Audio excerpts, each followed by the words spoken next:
मैं एक ऐसा नुस्खा देता हूं तुम्हें जो बिना कोई साइड इफेक्ट नहीं है और अचूक है, आगम सम्मत है।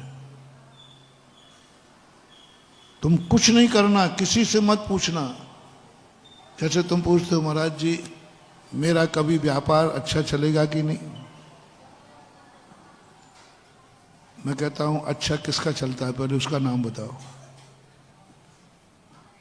अच्छा दुकान किसकी चलती है उसका कभी तो नाम मालूम है? बोले हाँ महाराज पड़ोसी में एक दुकान है इसी माल की, उसकी बहुत चलती है। तो उसको देखकर तुम्हें कैसा लगता है?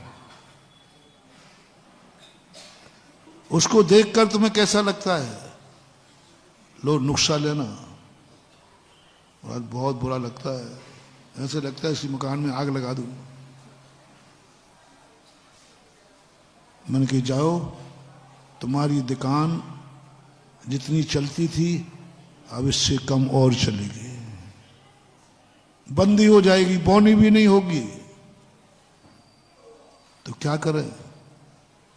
बस तुम इतनी साधना कर लो 6 महीने तक तुम्हारी दुकान पे एक भी व्यक्ति नहीं आ रहा है, उसकी दुकान पर लाइन लगी है, तुम खुशी मनाना शुरू करो कि हे भगवान मैं तो बदनसीब हूं, मैं तो गरीब हूं, लेकिन मेरा पुण्य है कि मेरी दुकान एक पुण्यवान की बाजू में है।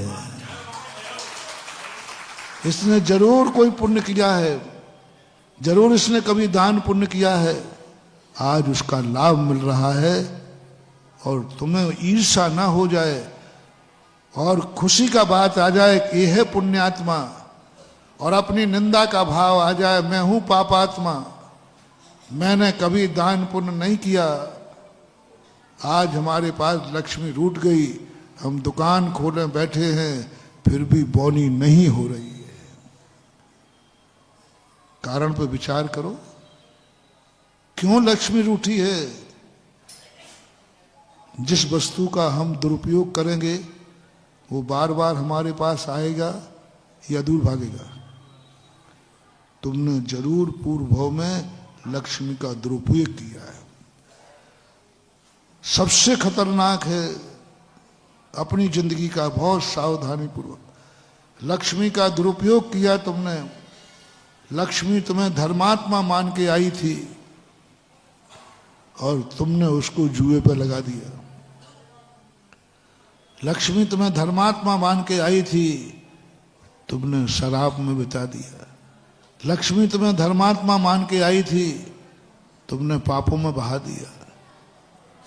रावण को लक्ष्मी धर्मात्मा मान के आई थी, उसने अत्याचार मचा दिए धन के बल पर। लक्ष्मी कहती है इस बार तो गलती हो गई, तू एक एक दाने को एक एक कौड़ी को मुहताज हो जाएगा, दुकान खोल के बैठेगा तो बोनी भी नहीं होगी। ये आलोचना तुम्हें करना है। जिनके व्यापार नहीं चल रहे हैं वो सबसे पहले अपने दुर्गुणों का याद करें। क्यों नहीं आ रही है मेरे पास